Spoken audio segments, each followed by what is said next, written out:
Écouteurs vissés dans les oreilles. Dernier album d'Ice Peak joué à fond.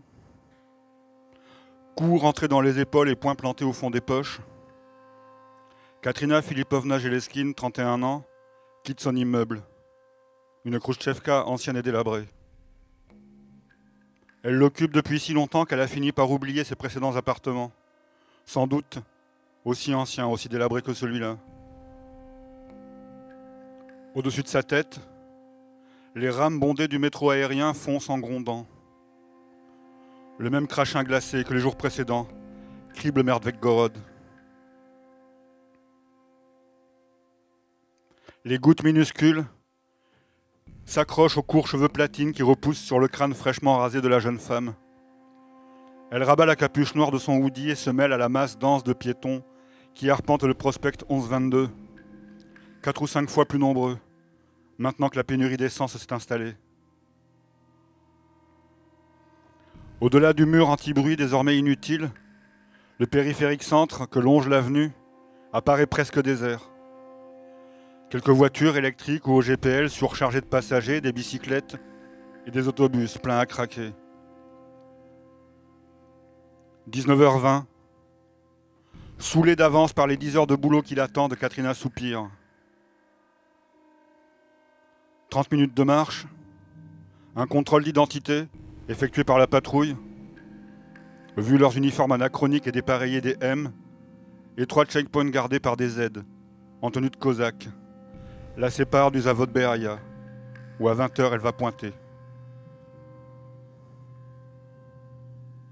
Elle pourrait emprunter l'un des autobus spéciaux qui ramassent les travailleurs habitant le quartier. Mais marcher jusqu'à l'usine demeure l'une des dernières libertés dont elle peut profiter sans enfreindre la loi. Et acheter un vélo ne lui vient pas à l'esprit. À 100 mètres de l'entrée du Zavod, dans le sinistre passage souterrain qui permet de franchir le périphérique intérieur, aussi dépeuplé que le central, au point qu'on pourrait le traverser à pied, comme n'importe quelle avenue, elle repère un nouveau pochoir de Volna. Il s'étale sur une large portion du mur et recouvre bon nombre de graphes antérieurs. Elle pousse une exclamation de joie et le prend en photo avec son smartphone. Au moins, ils peuvent encore servir à ça, même si depuis le blackout, leur usage principal a disparu. Le graffiti occupe un rectangle de 90 cm sur 70. Pour l'avoir dans le cadre, Katrina est obligée de s'écraser contre le mur opposé, humide et puant la pisse. Tomber sur Volna, ici même, sur le chemin qu'elle prend tous les jours pour se rendre au travail, la remplit de joie. D'une forme d'espoir aussi. Si ce type ou cette nana est encore en vie et actif ou active, et parvient à se balader dans cette ville, au nez et à la barbe des miliciens, c'est une bonne nouvelle. Jusqu'au blackout, Katrina travaillait comme opératrice de drone, affectée aux unités 32 à 48. À présent que les drones sont inutilisables, des caméras les ont remplacés, comme au bon vieux temps, son boulot lui n'a pas changé.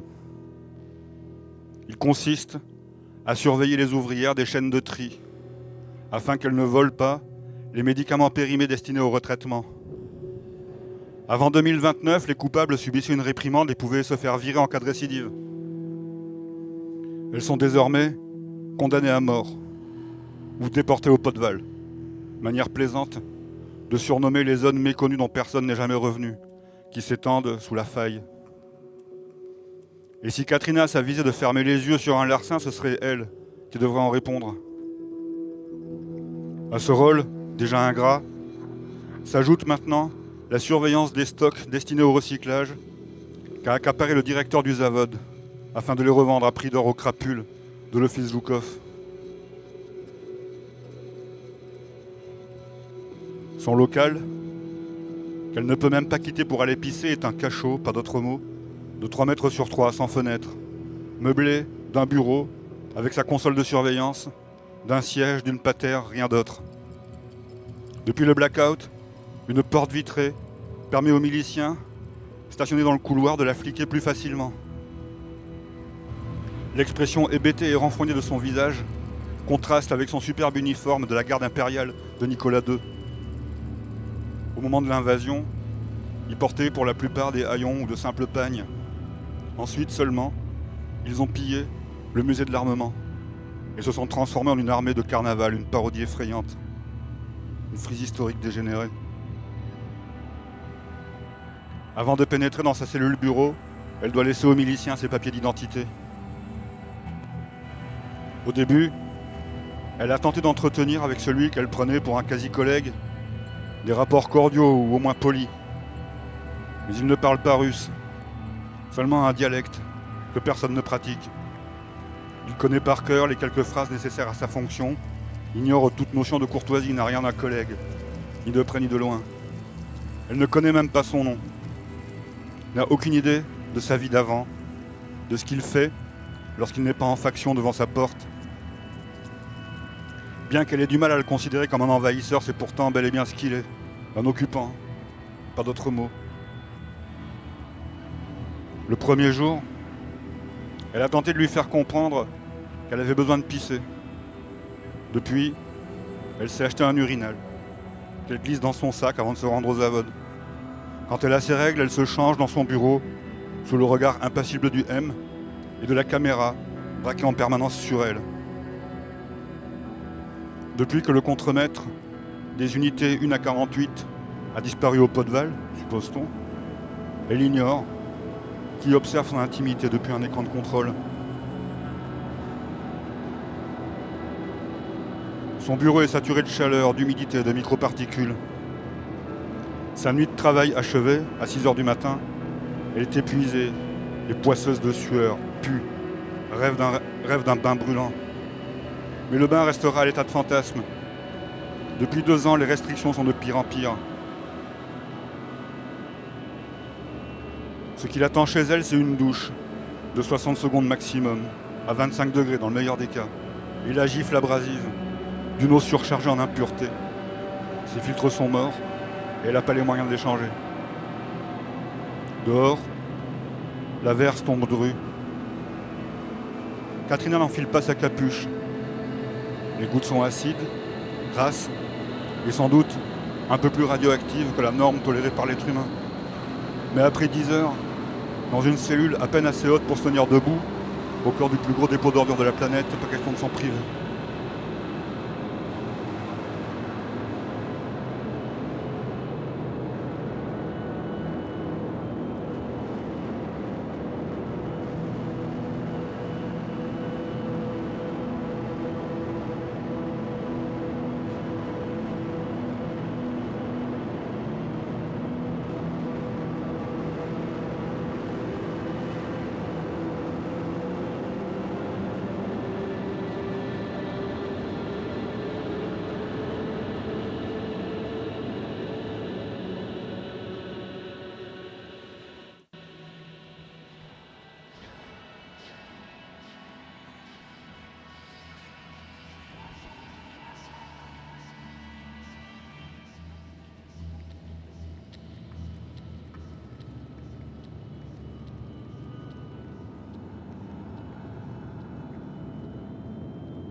Roman a longtemps cru que tout le monde les voyait.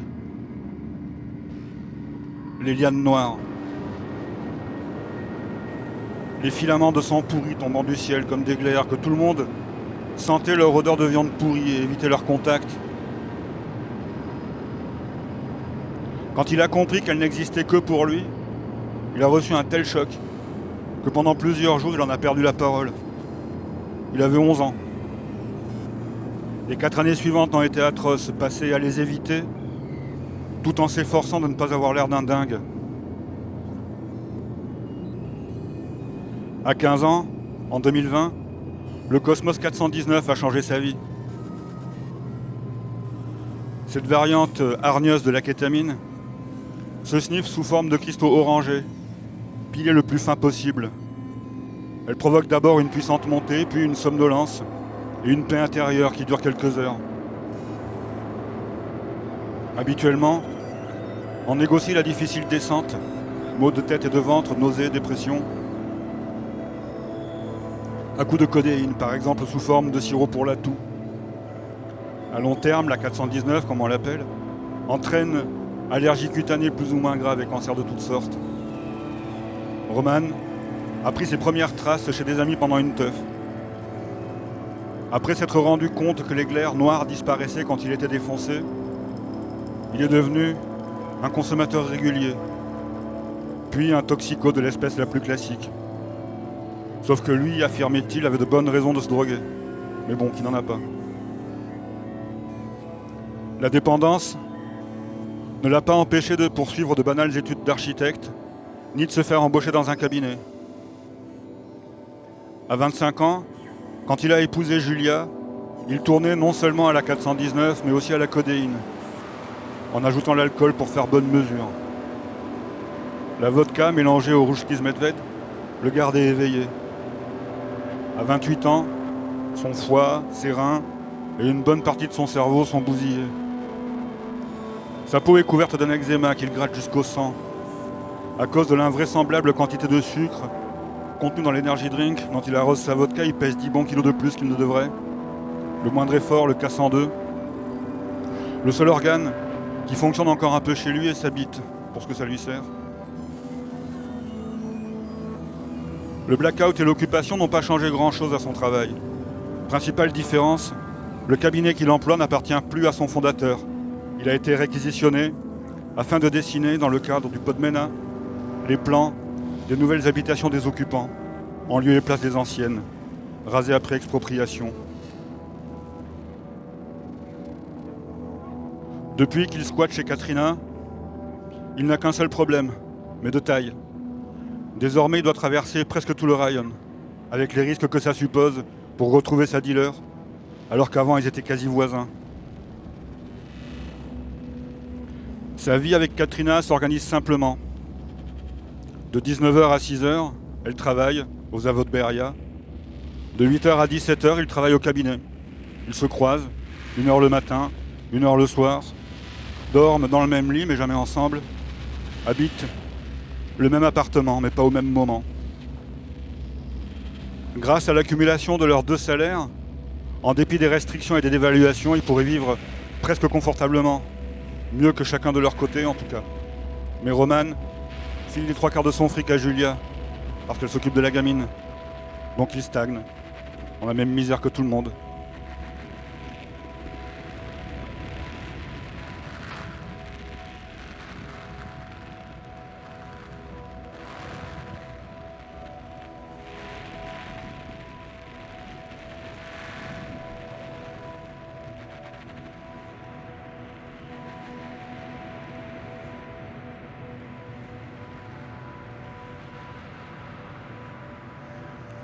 Le capitaine Nikolai Sobakov aime se faire appeler Baron Meliadus, connétable de l'ordre du loup. Il a trouvé ça dans un vieux roman de science-fiction qu'il a lu en prison 15 ans plus tôt et pour lequel il s'est passionné. On l'a aussi connu par le passé sous le nom de Yuri Safronov. Il s'appelle, en réalité, Alexander Danielovitch Sobolev. Il dirige l'Office Zhukov, qui tire son nom des ruines de la toute proche tour Zhukov. Elle aurait dû être le bâtiment le plus élevé de toute la ville, mais son chantier, qui a démarré en 1974, s'est interrompu 2 ans plus tard, faute de budget. Son squelette, de 53 étages, aux 3 premiers intégralement tagués, ouvert aux 4 vents, battu par le froid et la pollution, de plus en plus sale, laid, vacillant et dangereux, émerge de la zona, comme un vestige d'une époque disparue, une carcasse préhistorique. L'antichambre du bureau du capitaine Sobakov est un capharnaüm à l'encombrement absolu, où s'entassent, dans des quasi-ténèbres, saturés d'odeurs étranges, des objets d'art, des crânes humains et animaux, des poissons et reptiles naturalisés, des antiquités, des livres d'art, des meubles anciens, des alcools mystérieux, des garde-robes complètes, des bocaux où flottent dans le formol des fœtus déformés et méconnaissables, des tentures, des tapis, des cartes géographiques de grande valeur, des amoncellements de magazines et de documents douteux, où l'illustré du siècle précédent côtoie une gazette pédophile et plusieurs rapports d'autopsie, de la pornographie, de la lingerie, des sextoys, des colis fichés ésotériques, des instruments de torture, des accessoires BDSM, des armes blanches, parfois brunies de sang, des jouets et des vêtements d'enfants, des paravents aux illustrations malaisantes, des bijoux bien sûr, des coffres de toutes tailles et de toutes origines, des piles de valises. La masse, en constant mouvement, de ce musée du pillage, du grotesque et du macabre, fait passer l'immense salle, 150 mètres carrés de surface, 10 mètres de hauteur pour un étroit réduit, où tout menace, à chaque instant de s'écrouler. Difficile à repérer, au milieu de ce chaos, une chaise électrique, que la rumeur affirme en parfait état de marche. Dépassant de tout le reste, raclant le plafond, dominant de toute sa menaçante verticalité cette salle au trésor, une guillotine qui date de la Révolution française. Un sentier traverse la pièce et mène à une double porte surmontée d'un gigantesque calicot rouge. Il est écrit dessus en anglais Dark Empire. Ces mots, en lettres gothiques, noires et démesurées, proviennent, comme le sobriquet dans sa fuble Sobakov, du Joyau Noir, le roman de Michael Moorcock qu'il a lu en prison. En dessous, des caractères plus modestes indiquent la traduction en russe. Nulle garde ne protège l'accès au bureau du baron Méliadus. Seule une caméra bien visible observe chaque visiteur. Sous l'objectif de cette caméra, Anton se tient au garde à vous à 1 mètre de la porte. Menton relevé, il regarde devant lui. N'a le droit ni de baisser les yeux vers ses chaussures, ni de les lever vers la caméra. Selon le règlement, édicté par le capitaine lui-même, ce genre de manquement mériterait 10 coups de badine, 20 en cas de récidive, 40 écus nus pour une 3e infraction.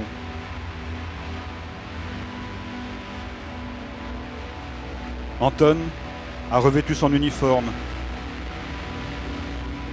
Veste gymnastiorca brun clair, pantalon galif bleu foncé à liseré rouge, bottes, manteau, ceinture porte-poupeya, étui garni de son arme de service, ceinture d'épaule, chapeau coincé sous l'aisselle. Tout ça, des bottes au chapeau en cuir noir parfaitement ciré. Un brassard, frappé du symbole de la militia, lui ceint le bras droit. Il porte au bras gauche celui d'Attache-Paul. Un œil, représenté dans le style pictural des tatouages de prisonniers.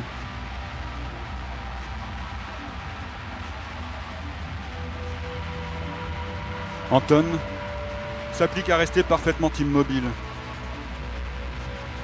Il apprécie ces occasions de démontrer son autodiscipline et son obéissance. Ces moments-là lui procurent un plaisir intense, presque sexuel. 1 minute s'écoule avant qu'il n'entende des pas approcher. 2 nains, en tenue de valet du XIXe siècle, le visage noirci au charbon, ouvrent la lourde porte. Anton pénètre au pas de loi dans la pièce. Réplique exacte, en apparence, jusqu'au plus petit élément de décoration du bureau de Nicolas II, reconstitué d'après une célèbre photo du 31 mars 1905. Cependant, Sobakov a vicieusement altéré son décor pour que certains détails évoquent l'état de l'endroit après la Révolution. Des objets sont manquants ou brisés et des traces discrètes de sang témoignent, ici et là, de la violence de la mise à sac reconstituée. À 3 pas de l'énorme bureau derrière lequel l'attend Sobakov, l'homme de main se remet au garde à vous en claquant des talons. Il devine, dans son dos, les 2 nains qui ne le quittent pas des yeux, ça le met mal à l'aise, comme toujours. Dans sa paranoïa, entretenu par l'abus quotidien de stéroïdes, il les imagine, prêts à lui enfoncer dans les reins des couteaux courts mais très effilés, sur un simple geste de leur maître.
Alina Kuznetsov a 23 ans. Avec Dimitri, ils ont profité de l'attentat le 27 avril 2025 pour fuguer. Leur disparition s'est fondue dans les milliers de corps qui n'ont pas été identifiés. Du jour au lendemain, ils ont cessé d'exister. Officiellement morts, leur vie pouvait enfin commencer.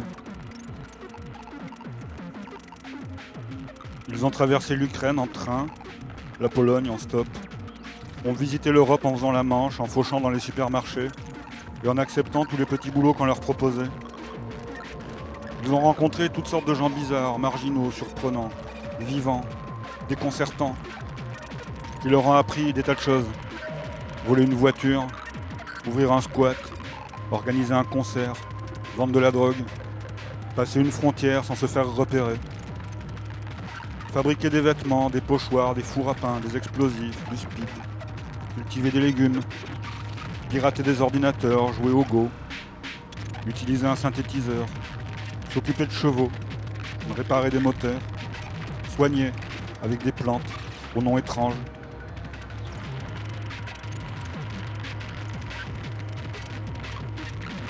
En Norvège, vers la fin de leur périple en 2028, ils ont rencontré Lily, une ancienne terroriste. La danse de mort, ça les avait marqués à l'époque. Lily était toujours aussi cinglée ou même pire. Alina et elle ont vraiment bien sympathisé, Dimitri un peu moins. Elles ont travaillé ensemble, hacké des ordinateurs pour le compte d'un journaliste qui enquêtait sur le féminicide, une histoire de dingue. Une existence magnifique, tellement remplie. Elle a duré 5 ans, et la plupart des gens, en 10 fois plus de temps, vivent 10 fois moins de choses.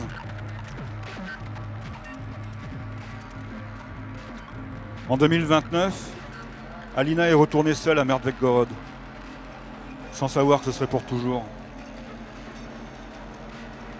Partie de la ville, le lendemain de l'attentat, elle est revenue juste avant le blackout et la fermeture définitive des frontières. La coïncidence est tellement aberrante qu'il lui arrive de se croire lié à tout ça, à la disparition de la ville qu'il a vue naître, à son remplacement par autre chose. Elle est rentrée incognito à Merdvekgorod début avril 2029 pour assister aux funérailles de sa mère, dont elle avait appris le décès sur des contacts. Elle suivait de loin, via un profil factice, les tribulations de sa famille. Elle aimait toujours ses parents, bien qu'elle n'ait rien fait pour les rassurer, ni son frère, ni aucun de ceux qui la croyaient tuée dans l'attentat. Elle est restée dans l'ombre durant toute la cérémonie. Elle avait beaucoup changé. Sa famille ne l'a pas reconnue, ils l'ont prise sans doute pour la fille ou la nièce d'une des collègues, venue rendre un dernier hommage à Valeria Ivanovitch Kuznetsov, morte d'un cancer.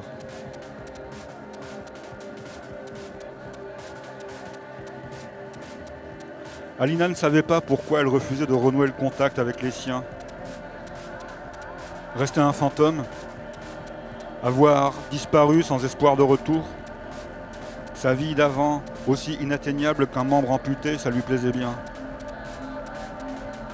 Elle se représentait ainsi, sans passé, ni avenir, glissant dans l'univers, à bord du présent, comme s'il s'agissait d'une fusée merveilleuse.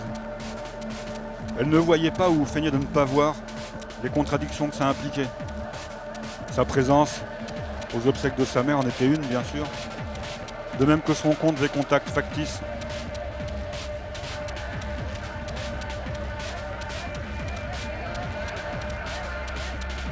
Quelques jours après l'enterrement, alors qu'elle se disait qu'elle resterait bien quelques semaines encore à Merdek-Gorod avant de rejoindre son amoureux, elle a reçu le message lui annonçant sa disparition.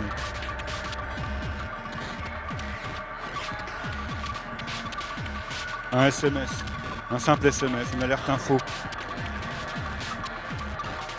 Un tsunami, le troisième en 2 ans dans cette région du globe, venait de s'abattre sur la côte ouest de la Sicile, détruisant totalement les villes de Trapani, Marsala et Mazara del Vallo, tuant 90% de la population. Dimitri se trouvait au nombre des victimes. Son nom d'emprunt figurait dans la liste établie par les autorités. Il travaillait comme vendangeur à Marsala. On ne retrouverait jamais son corps. Encore une coïncidence dégueulasse, ou un affreux tour de passe-passe de la part du karma, ou un monde tellement généreux en saloperie que ce qu'on appelait autrefois la loi des séries était devenu la routine, le rythme normal de la catastrophe en marche.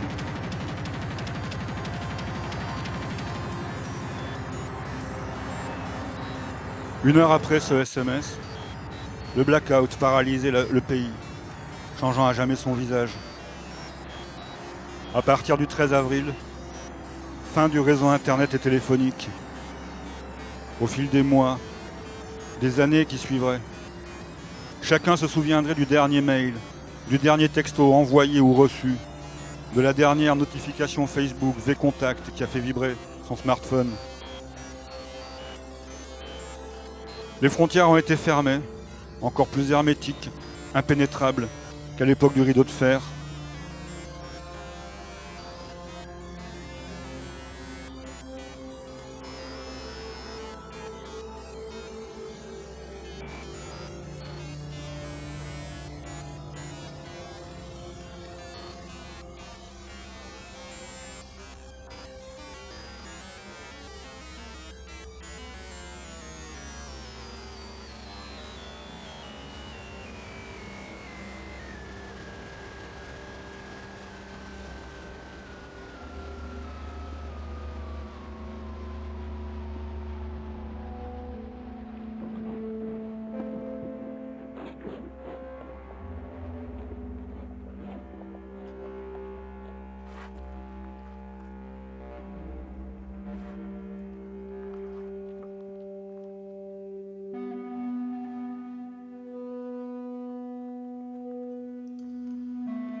Le 15 avril, Alina s'est rendue au sommet de la tour Joukov, en pèlerinage. C'est ici que Dimitri et elle avaient assisté à l'attentat et décidé de fuir ensemble. Et elle a fabriqué le pochoir Volna. C'est là aussi qu'elle l'a tagué pour la première fois, à l'endroit exact où ils se tenaient quand ils ont vu, à quelques centaines de mètres seulement, l'explosion se produire.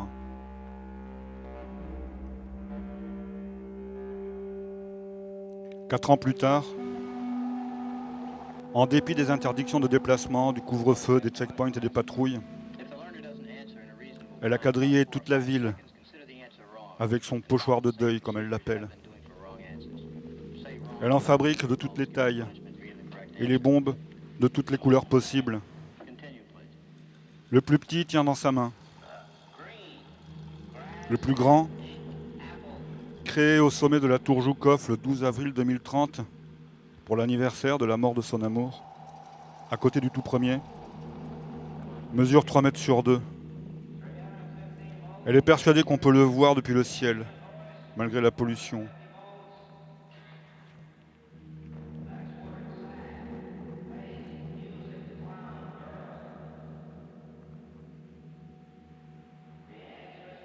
Merci beaucoup. Donc c'était des extraits de Volna, mon dernier bouquin qui se passe à Merdvek-Gorod, qui est plein de joie et de suie.